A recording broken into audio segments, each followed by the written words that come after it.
Hello, everybody. This is Rob Fredette with the podcast HODGEPOD, and welcome episode 109. I can't believe it. I'm in the century mark. I'm still looking forward to doing each episode. I have another great episode, and this is going to be looking back at the history up in New England, and this is something that's rearing near and dear to my heart as well. Joseph Bolton has joined me. He's up in Massachusetts, where I grew up as well, and I miss it up there, but he's here to talk about his ancestry, the French Canadians, and I have affinity to this as well. So, Joseph, welcome to my podcast, HODGEPOD, and I can't wait to talk about this because I think you and I have a connection here. Oh, absolutely. Absolutely. And one thing I discovered in all my research about the genealogy of French Canadian families, every person's tree that I've researched, I've on the French Canadian side, I've always been able to find a common ancestor. It could be 5 generations back, 6 generations back. Point is, if you're French Canadian, we're cousins. Well, it's funny because I've never done a genealogy tree. I keep saying I want to do it, but I know that my mother's side, my grandfather came from Drummondville, Quebec. There's affinity to that, and they lived in New Bedford, Mass, and that was a huge French Canadian. But talk about your ancestors because you were in the Rhode Island part, but still that the New England area, in that area there was pretty much French Canadian, I think Portuguese as well in New Bedford. Yes, yes. Well, around the turn of the 20th century, 1890s, maybe to about 1930 or so, some of that time period, a lot of French Canadians who lived in Quebec and also in New Brunswick migrated to New England. And they recreated those communities up there. They had French schools, they had French markets, stores, they had French churches. They spoke French, and for multiple generations. I was born 1964, and when I look back on it as growing up, like in the 1960s and 70s, with my mom's family, who was French, very traditional French Canadian family, it was kind of like the golden age. There were still older French people who spoke French. I grew up listening to my grandfather speak French occasionally to his aunts. Christmas Eve, we would go to midnight mass at St. Cecilia's Church in Pawtucket, Rhode Island. And then afterwards, we go to my great aunt's house and have warm tourtière French meat pie. And I still, even to this day, French meat pie, that very spicy, very unique spicy flavor and aroma, it just reminds me of Christmas. So, I grew up in a kind of a traditional, French Canadian family, except, we didn't speak French a lot. My older relatives did, but it was very traditional. And growing up, I was always fascinated by the stories that were told by my grandparents and my great aunts about this magical place called Quebec. And I always wanted to know, how do I fit into that story? How do I connect into Quebec? And back then we didn't have the tools that we have. We didn't have DNA tests. We don't have ancestry.com. So the far back as we knew was maybe my great grandparents and great great grandparents. And I kind of knew about what towns they came from, but I had no idea just how rich the connection my mother's family was. And so anyway, back, I'd say starting about 10 years ago, I started doing research about my family and my mother's family. And one of the things we did was we gave a DNA test, my mom and 5 of her siblings. My mom was the oldest of 11, who was like the youngest one was like 4 years older than me. So a very big French family. But anyway, I gave a DNA test. And one of the surprises that came up is that we actually have Native American ancestry. And it turns out that half of all people who are French Canadian have at least one Native American ancestor from Quebec or New Brunswick. So I found 4. One was a Penobscot warrior named Matagawando. He led a raid on York, Maine back in the King Philip's War. 2 were Micmac women from Nova Scotia. But the most fascinating of all those native ancestors I found in Quebec was a woman named Mitio Goku. And she was back in the mid-17th century in Trois-Rivières in Quebec. She was married to another Algonquin. She had 2 small children. She was 22 years old. And the Mohawks came up from New York raided their settlement. Her husband was killed in the raid, and her two small children were kidnapped by the Mohawks, and she never saw them again. And 5 years later, she married a French settler named Pierre Cauc. And, I was really fascinated when I discovered her story. It was very well documented by the Jesuits. And here's a woman who lost everything at 22 years old, very young, but yet she managed to, rebuild her life and, and recreate a family, even through all the heartache that she must have experienced back then. And it was a very inspirational story. And if I could share one thing that really set off the book, I wrote a book about her and her family in Quebec, but there was one thing that was written about her when she died. It was written by the Jesuit priests, Mhm. and it said, he wrote, Mitio Goku lived a full life with dignity, respect, and love. Courageous and loving Algonquin women. And this is written at the end, 1699. And when you think about that, what a beautiful short eulogy for a person that you could say that person, for anyone to say that at the end of your life, to say you lived a life of dignity, respect, and love and courage and a full life. And I think it's really unusual for a woman to be written about that way, and certainly a Native woman. So using that eulogy and her story about, when she lost her family, the first family, I retold her story in a book called Old Grandmother's Tree. And it turned out to actually be two books. So there's what really makes, now people have written stories about their ancestors or historical fiction. That's not unusual. But what makes this book kind of unique is I took real people, my real ancestors, my Algonquin ancestors, Mitio Goku and her husband and her children, and I retold their story in a reimagined folklore, magical Quebec with Native American trickster animals, magic. And so it's kind of the mixture of folklore style and Mhm. also true history. Fascinating, fascinating. And also, you mentioned Maine. Maine has a lot of French, also had a huge French population back then as well. I keep forgetting about that. Is there not a town called Penobscot, Maine as well? Am I mistaken? No, there is. I think there Yeah. is. I think there is. Yes. So yeah, so basically, right before we came on here, I was telling you that the one side of my grandfather came from Drummondville, Quebec, and they came down to New Bedford, Mass, where I remember as a kid, family gatherings and things, people talking French as well. I remember that vividly. I didn't know what they were talking about because it all Hmm. sounded different, but I remember that as well. And that, like you said, it was kind of like a romanticized. It was hard work for a lot of the people that immigrated from Canada to come down here to the United States. My grandfather was a loom operator fixer for the textile mill, so it was hard work. Hmm. Yes. And my books, I say books, is actually a 2-volume set. The last story is of my great grandparents when they met and them leaving and settling in Woonsocket, Rhode Island. Mhm. And, I talked a little about the reasons why they left.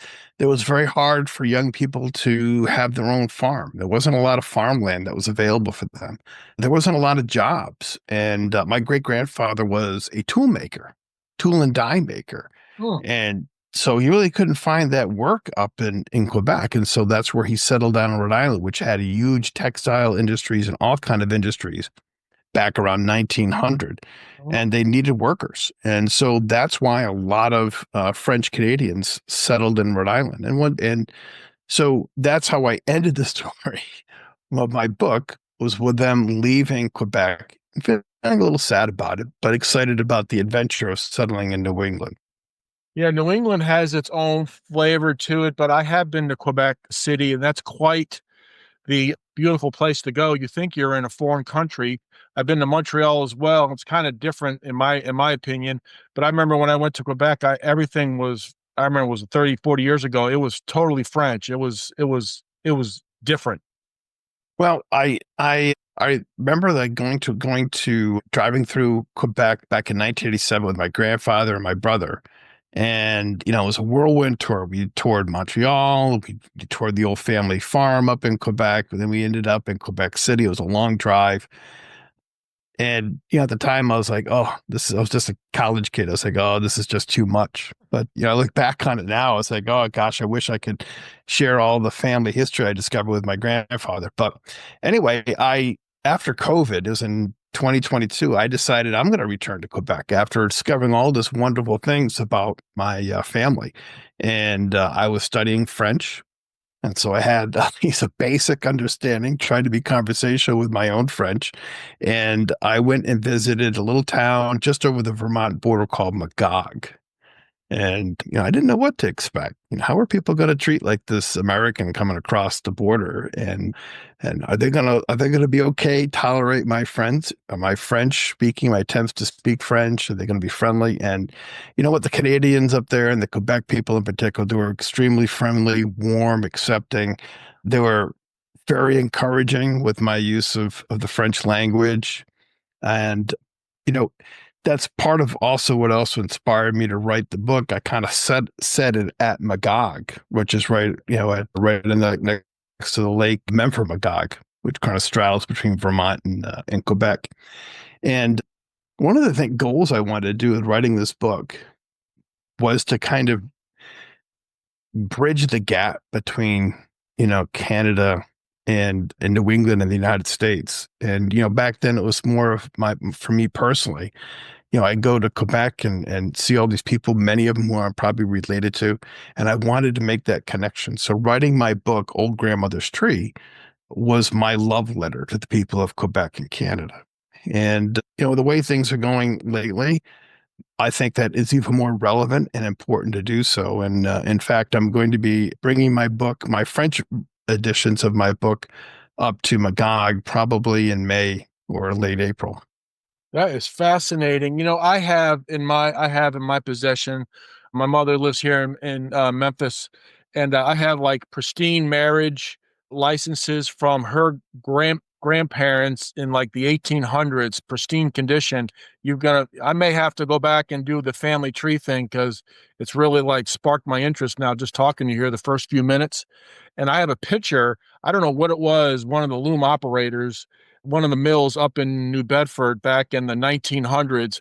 But back then, when you worked, all the men had overalls and they didn't even have any work shoes. They worked in their bare feet.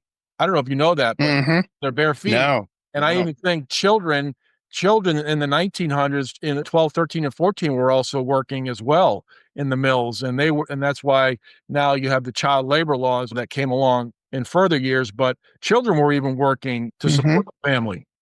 Well, I think that a lot of people are rediscovering rediscovering that desire to understand their French Canadian culture and heritage, and it's kind of a resurgence of interest. And the good thing is, if you want to know more about your ancestry in Quebec, you can do that. There's the ancestry.com website, there's genie.com website, heritage.com website. There are many sites that do that. And the good news is the government of Quebec kept very good records, marriage certificates, death certificates, baptisms. And so those records are there. And the other good news, part of that makes it easy, is that many of your cousins have already done the work. If you go back about 3 or 4 generations, connecting with trees that already exist, that were created by other people that you're related to, you can discover your ancestry in Quebec. And it's just amazing to see just how you can actually explore how your ancestors moved across, ancient old Canada from New Brunswick and Nova Scotia into Quebec down the St. Lawrence River. Fascinating. I'll have to see that my grandfather, they came in the early 1900s. He had a family of 14 children, and my father's mother had a family of 18 children, and she was the oldest. My grandmother was the oldest, and she actually raised a lot of her siblings because her parents were working. And it's amazing the families. I don't know if you came across that, but families back in the 1900s were big families. Oh yes, yeah. My mother was the oldest of 11, and her grandmother's family, they had also 11 children in their family. And I got the picture in my living room from 1900 of the whole family gathered together like that. But yeah, they were very big families. They were very close knit families. There was this strong cultural tie with, unique cultural things like not just a tourtière, but poutine, or other French Canadian dishes that they had of it. It's a very strong cultural identity. And I think that's still carried on. We still hear that echo even today among French Canadians in New England. Yeah, I remember going to church as well when I was a young one. When we go to my grandparents' house in New Bedford, I remember going to church and just the sense of some of the siblings going to church and visiting them at their certain houses. They all lived within a close, probably 3-4 mile proximity in New Bedford, Mass. So you didn't have to drive far, and everything just seemed so simple back then. When I look back, it really did. It did. It did. And I kind of missed that kind of cultural connection that I remember as a kid. And it was starting to break up a little bit by my 1970.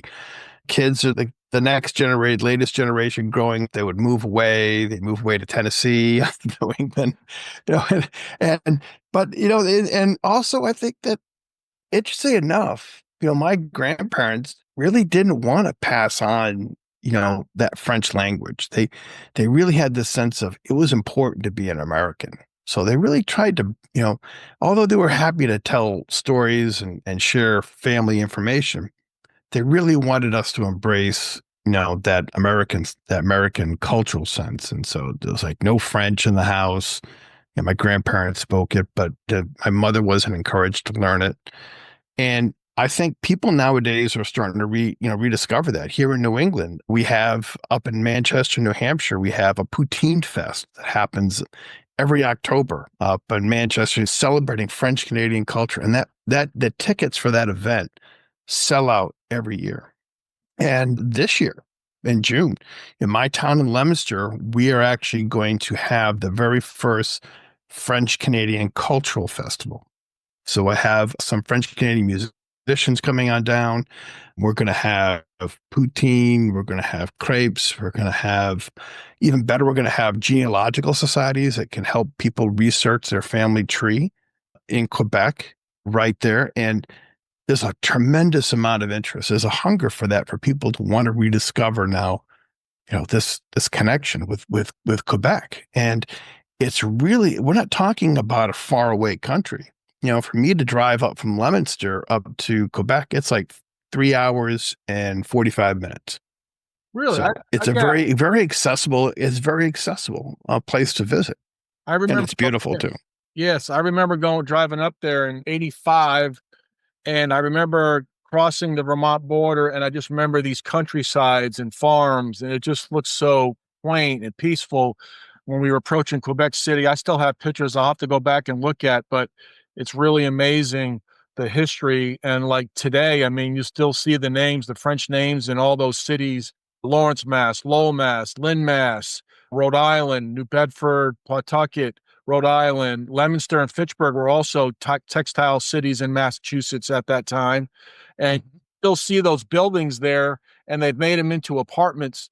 One story, my grandfather, he actually worked in a mill called Tabor Mills, and then 50 years later, he ended up moving into it because they converted it into apartments, and that's quite the history, the turnaround. So it's quite fascinating. Yes. Yeah. And I highly recommend it, especially if you live close by in New England or maybe upstate New York, go visit Quebec. And I would say, don't go to Montreal. Not saying there's anything wrong with visiting Montreal. I love Montreal, but if you really want to get a feel for Quebec, drive out to these small little towns. Don't be intimidated if you don't speak French. Maybe you might know just a little, like I do, and you can try. If not, there's a lot of people that know English as well. But it's, as you mentioned, about farms. It's such a beautiful countryside up there. There's beautiful mountains. There's a mountain called Mount Orford, which is just over the border from Vermont, and I go skiing up there every year. There's these nice little towns. There's a lot of dairy farms around the area, and you'll want to come back again and again. And if you are French Canadian, you go to Quebec. I think that if you listen carefully within your heart, I think you'll actually hear the voices of your ancestors speaking out to you and calling you back. Yeah, that's interesting. I was just looking up while you were talking and listening. Drummondville, Quebec. French, 93.8% of the population speaks French. It's quite interesting, quite awesome. Right. right. Montreal is very bilingual, I would say, English and French. They'll often greet you with bonjour, hi. So you have it's like a multiple choice test. Bonjour, hi. So if you say bonjour back, they'll speak French. If you say hi back or hello back, they'll speak English. So, but and as beautiful as Montreal is, and there's a lot to do up there, I highly recommend you get out there to those little towns and villages. Maybe just over the border from Vermont or New York in that southern Quebec area, and you really get to experience the culture and the people. Yeah, you mentioned Rhode Island earlier. Rhode Island's got some nice towns there. Woonsocket, Providence is a great city. Newport. So Rhode Island it borders Massachusetts obviously, but the French population. I remember just like the names there. I also like trying to think of the names. My grandfather's name was Bork. That's his name, Bourque, Bork. So that was Fredette's French Canadian as well. So I'll have to find out where my ancestry is, but I know a majority of it is from that Drummondville area. I'm going to really dig in. Talk about you would if the websites where you can go, and is there a large cost to that? Well, some are free. Some have like small amount, maybe like $10 a month. If you want the full access of Ancestry, if you're very serious about the research, it could cost maybe about $45 a month, which can be kind of expensive. But you can pay for a lower level, but you may not have access to as much information. But I do recommend that if you don't know your family tree, it's not as hard to research as you may think it is, because a lot of your family trees have already been created. It's just a matter of you finding them, and you just have to kind of you research, you add, and you start building your tree. You start with yourself, your spouse. Then you go to your parents and maybe your grandparents, and you know who they are, so you put them in. You know where they were born. And what you'll quickly discover is that these sites will research the names of your grandparents or your great grandparents, and they'll pull information in, either other trees that have already been created, or census records, or births or baptismal records, and that'll be pulled in. And next thing you'll know, you'll discover your family heritage. I mean, I was one of the things that was really fascinating about it is I could see how I could trace my ancestor, my mother's family, all the way back to literally the very first settlers in Canada, the French settlers. Yep. One was Dr. Louis Hebert, and there's a statue of him up in Quebec City. And yep, he's my ancestor. There's a statue from there, but he's probably the ancestor of just about everybody in Quebec, because he was like the first guy to settle. First family to actually build a French family to build a home in Quebec. And so that's when you go and explore Quebec history. If you're a French Canadian, you're not just discovering history, you're actually looking at your own family history. And when you see the statues of people who lived back in the 1600s or maybe early 1700s in Quebec, there's a good chance that person is actually your ancestor. That's how connected you still are to the province of Quebec. And that's one of the fun things to discover, that you can research and make that connection using these websites to research your ancestry. It's fascinating. You're in Massachusetts now, and I grew up in North Andover, Mass. And North Andover, Mass. was the town I lived in the 1600s. It started in the 1600s. It's amazing. New England has such a rich history, just dating back centuries. It's really like obviously the beginning when you look back how big New England is and how it branched out to the rest of the United States over hundreds of years. Yes, New Englanders and French Canadians are actually scattered throughout the United States, not just in New England, although there's a lot of us here. But many people have settled out in Colorado, Tennessee, a lot of people in the South, Florida. But I think that they still want to make that connection and to remember their family history. So talk about you're in Massachusetts now. I miss Massachusetts. I love living there. What's some fun stuff to do? I left there 30 years ago this month, actually. What's some fun stuff to do in Massachusetts? You're in the southern part. What's some fun stuff to do? Well, one of the things that you missed was Brady Belichick years while you were gone. I know. While you were gone, you said you were out of there for 30 years. Yeah. So we had this great run of Super Bowls. And I am a Patriots season ticket holder, so I was there for Really? throughout the. Yes, I still am, and I got to Wow. witness these playoff games, AFC Championship games, and so that's one thing you missed. The other thing I think about living in Massachusetts, and I think people, especially out west, probably don't realize, is just how close everything is. So from Leominster, I'm about 40 miles from Boston. So what do I have nearby? Well, if I drive an hour, I'm in Boston, and I'm in a city, in an old city with great museums. Hmm. There's the Boston Celtics, there's the Boston Bruins, the Boston Red Sox, great restaurants, history. It's an hour drive. Maybe a little bit north or a little bit south of Boston, again another hour, I'm at the ocean. If I drive an hour and a half west, I'm in the Berkshires, or maybe an hour north, I'm in the White Mountains in New Hampshire.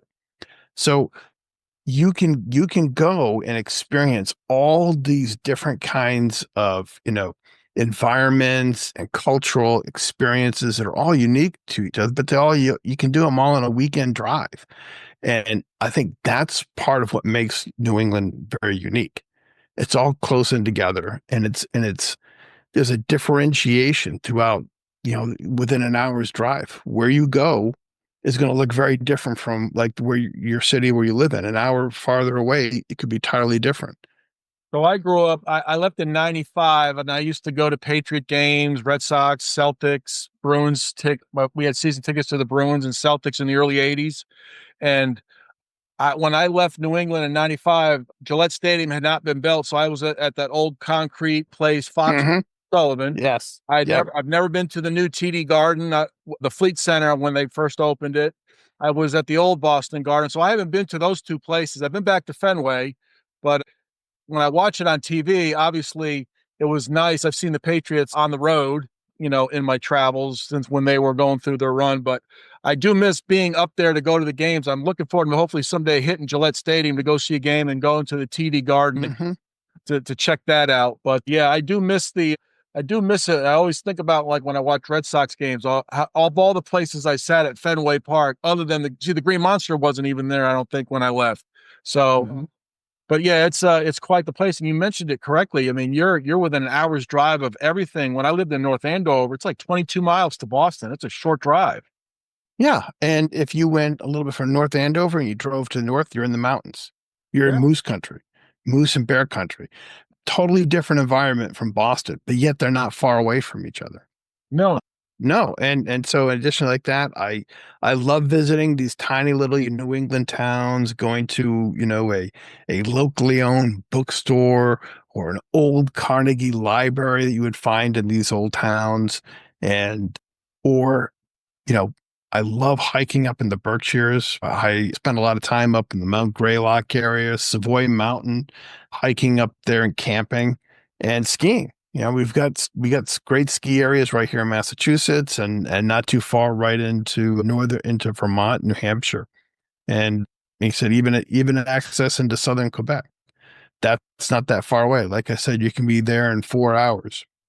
Yeah. So I mean, there's Yeah. a lot to see and do within a weekend drive. Exactly. And you mentioned Maine, but also New Hampshire has Portsmouth, New Hampshire. It was like a 40-minute drive, if that, from North Andover, where I grew up, to Portsmouth, New Hampshire. Mhm. Great seaside city.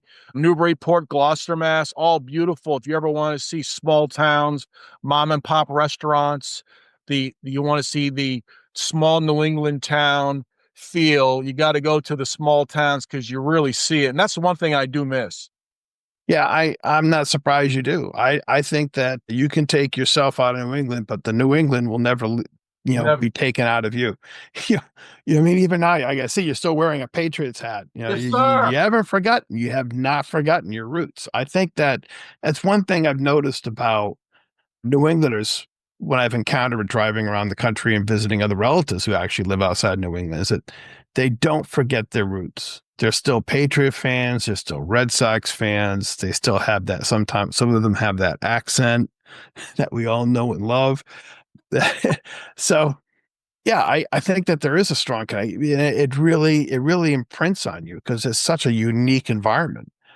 I've been out west, to Colorado and, up and down from Denver down to Colorado Springs and the Front Range. It looks the same as you drive from, it's a 2 hour drive from Colorado Springs up to Denver. And the whole drive looks basically the same. As you're driving north, it's all plain, flat, empty plain to the right and mountains to the left. But in New England, a 2 hour drive, you can hit the oceans and the mountains and cute little villages or major city all in that 2 hour drive. It's funny you mentioned Patriots. Anytime I wear a Patriots sweatshirt, a hat, a shirt, I always get a comment no matter where I go. Patriots, how we doing? It's amazing when you talk to people, there's that connection, regardless of any city. But I always feel like New England has that with the Celtics and the Patriots is its own dynamic. Boston's like a small, big city, and it's got its own uniqueness and its own flavor. And like you said, it never leaves you. I mean, when I watch the Celtics, I always think or I'll watch the Red Sox on MLB Extra Innings. I'm watching NESN. It's amazing. I feel like I'm in New England. Yeah, when you mentioned about Boston being like a small city, it's a very walkable city. That's Yeah. another thing that makes it unique about it. You can walk from Fenway if you wanted to. You could walk a great walk going up there to Commonwealth Avenue, continue on through Boston Common, and you can go all the way to the North End. And you would do it, and to maybe take you a couple hours, but it's such an easy walk and such an interesting walk, and so much to see along the way. It's very much a walkable city to visit. I took my wife up there in 2012 for the first time. We went up there in 2012. We got a Red Sox game in, and we went to Faneuil Hall, and we walked around, and all those childhood memories come back when you go there, going to Celtics and Bruins games. So I'm walking across Faneuil Hall, and I saw somebody from high school I hadn't seen in 30 years. Chance encounter, didn't even know he was there. Talked for 10 Right, minutes and right. then went off. I couldn't believe it. I said, I can't believe we just like bumped into each other. It was awesome. It was. Yeah, and that's very much like, like Boston. You in New England, you run into family. There's family everywhere. You can actually meet up. And don't forget, there's a lot of different, we have unique food dishes in New England too. I mean, not just the Yeah. seafood, but, clam cakes out in Rhode Island. A lot of people don't even know what they are if you let you live in like Rhode Island or just outside of Rhode Island. So yeah, I love going back in New England, and I spent 25 years in the Army. And when I retired, I was in New York. I was at a Fort Drum. I stayed there for a while, like 6 years. But I wanted to go back, and so I got another job out in Hanscom Air Force Base, and Bedford, right? yes, and so Yeah. I'm working out there right now. So I definitely wanted to return to New England. I'm trying to look to see one in North Andover. It was like 1649, North Andover, the town I grew up in. It was incorporated or it was founded, but that's just amazing. It's literally what, 400 years.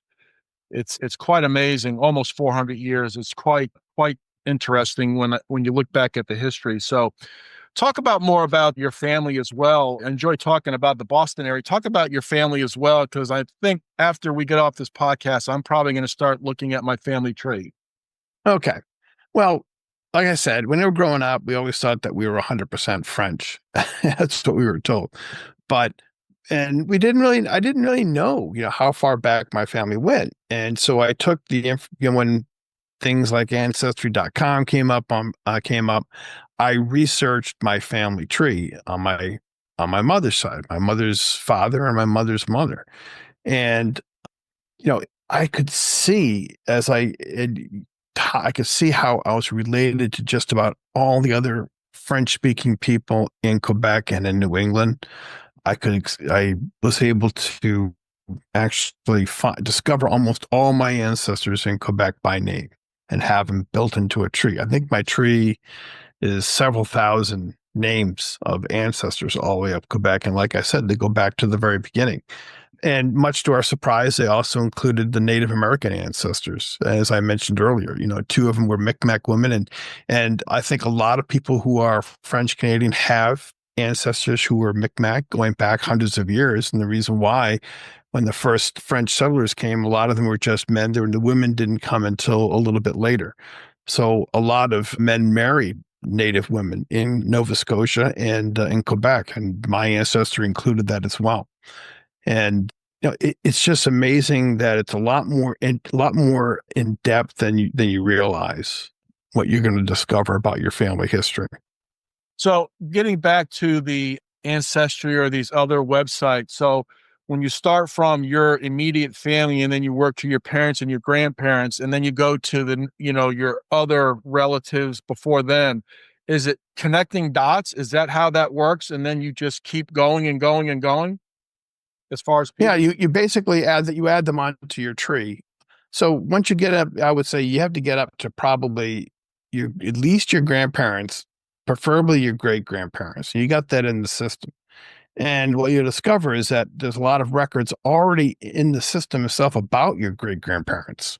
Like I said, census, baptism, marriage, death. So, and the baptism certificate will talk about who their parents were. And so you're able to input that into your tree. And then you'll discover that your cousins that you're related to, maybe your second or third cousins who have already built a tree to your great great grandparents. And all you're done is you're kind of tied into their tree. And you validate what they've done and you incorporated that into your own tree. And next thing you can have this whole history of your family in Quebec. That is unbelievable.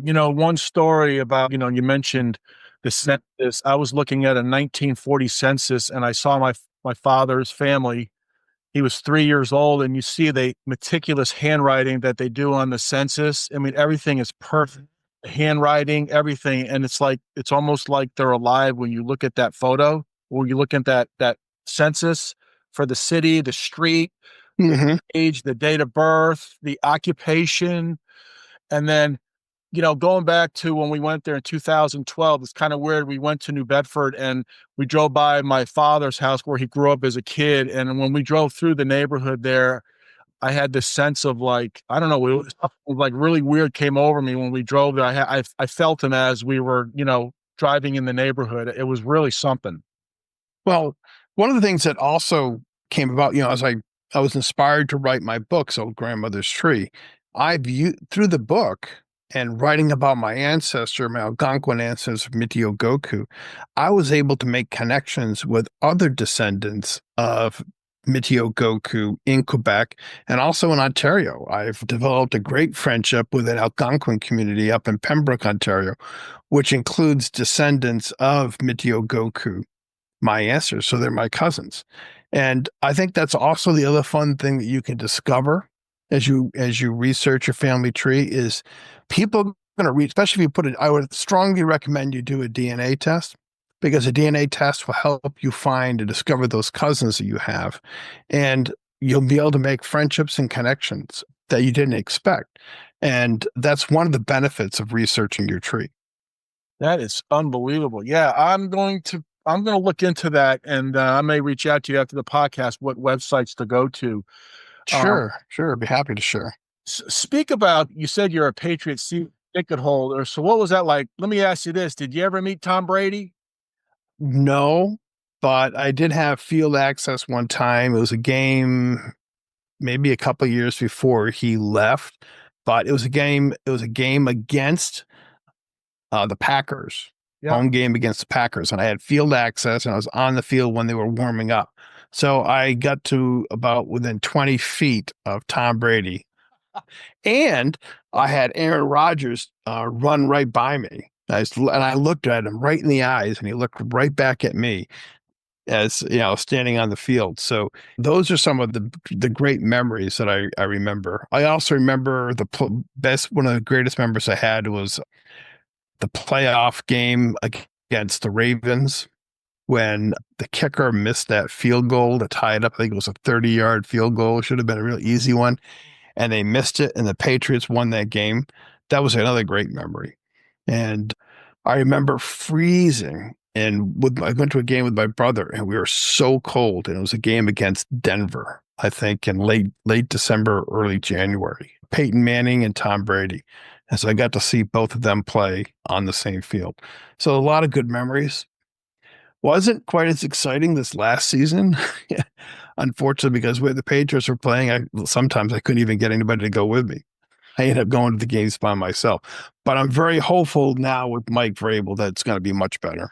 Yeah, I listen to 98.5, the Sports Hub post-game show on Sundays down here on the Odyssey app, and I listen to the post-game show. It's a great post-game show, and I was listening to the last game of the year when they fired Gerard Mayo. I was blown away. They did it like an hour after the game. I was like, whoa, they weren't kidding. Yeah, I think I was at that game, and I think I had just got into the parking lot and turned the keys to the radio on in my car, and Gerard Mayo has been fired. Yeah. So, Yeah, that's quite. uh, I hope I think they'll do very well this year with Vrabel. I think my favorite Super Bowl is probably the Seattle one where the interception by Malcolm Butler. I always think that one was the best one for me because they could have easily handed the ball to Marshawn Lynch, and he could have run in, and that was just an amazing. They were with the Legion of Doom, the defense, and the Patriots just they gutted that out, and that was quite the game. That was a great game. yeah, I think my most memorable one was actually their first win. And this was right after 9/11, and I was in the army and I was deployed to Kuwait at the time. So we were way ahead. So by the time that when Vinatieri hit that winning field goal, the sun was just rising in Quebec, in Kuwait. So, I stayed up all night watching the Super Bowl, and I was really away from the family, but it was just felt so good to see our team finally win. And, it was a real uplift for me while I was deployed. I can't wait to go to Patriot Place. I'm really stoked about if I ever get up there again to go check it out. I just envision the horse track and the old Sullivan Stadium there. And one thing about the Patriots in the late 80s and early 90s, you could go up to on the day of the game and buy tickets. They were getting 30,000 people. That 89 to 92 stretch was really rough. People don't realize that. Yeah, I remember going to games when I was a kid, back in the early '70s, and Jim Yeah. Plunkett, I think, was actually the quarterback, and with my dad and my uncles, and tickets were cheap. The alcohol was plentiful, Mhm. and the seats were very hard and cold Oh, steel benches. But and now it's a much better environment. The seats are comfortable, and there's a lot of different food options.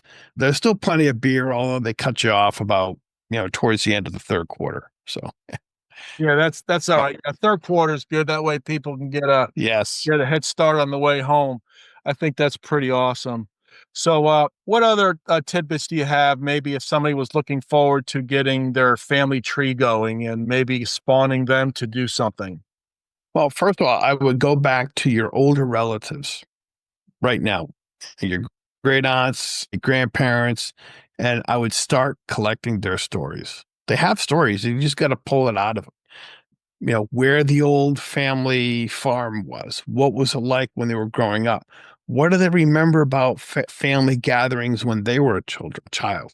Those kind of stuff. That's part of that research process to capture those stories, and they'll give you the good, really initial clues about where you need to start looking for your great grandparents and where they came from. But once you build your tree to about your great grandparents, you're going to find that there's going to be a lot of information, and that you will be able to build almost your entire tree with information that's already there. What I might do is if I start this, I may get you back on and we can talk more about it because I like a challenge and I like doing research. I'm a research guy. I love doing research, so I Mhm. start this process. And Well, yes. I have all these, like my parents really have these preserved pictures, marriage licenses, things of that nature. And I have them. I'm going to go through them. I've looked through them, but I haven't looked through them in detail. I'm going to have to start maybe putting things together and getting this ball rolling here because I'm sure there's some Drummondville, like you said, Drummondville. That's like I'm looking forward to seeing about that. So that's fascinating. Well, you might find you have First Nation ancestors in Quebec that you didn't know about. Mitio Goku, the Algonquin woman of my book, Old Grandmother's Tree, she could also be one of your ancestors as well.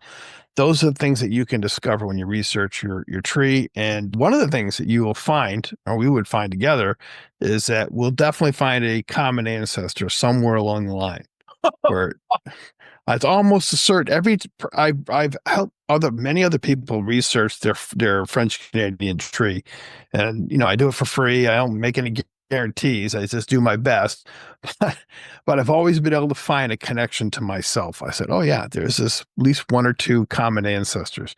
So somewhere along the line, because you're French Canadian and I'm French Canadian, we have a common ancestor, at least one. Wow. That just So our story intersects. it's a small, Yeah, it's a and small, it's a small. I mean, this world's got what, 4 or 5 billion, but it's a small world when you go back. Just the history yeah, and the lineage, it blows it well, blow me away. well, some of the interesting relatives I found also on my mother's side of the family specifically, I found that related to Jack Kerouac, the beatnik poet Yeah. and writer. I'm also related to Celine Dion, so it's another distant cousin. I Wow. found my connection to her, and I also found my connection to Madonna. All on that one. They're all real, all interesting. All of them, Jack Kerouac, Madonna, Celine Dion, are all kind of closely related and together to each other, as well as my mother's family is also related to that If I'm group of not mistaken, French Canadian. if I'm not mistaken, Jack Kerouac was from Lowell, Mass. Yes, yes, he was.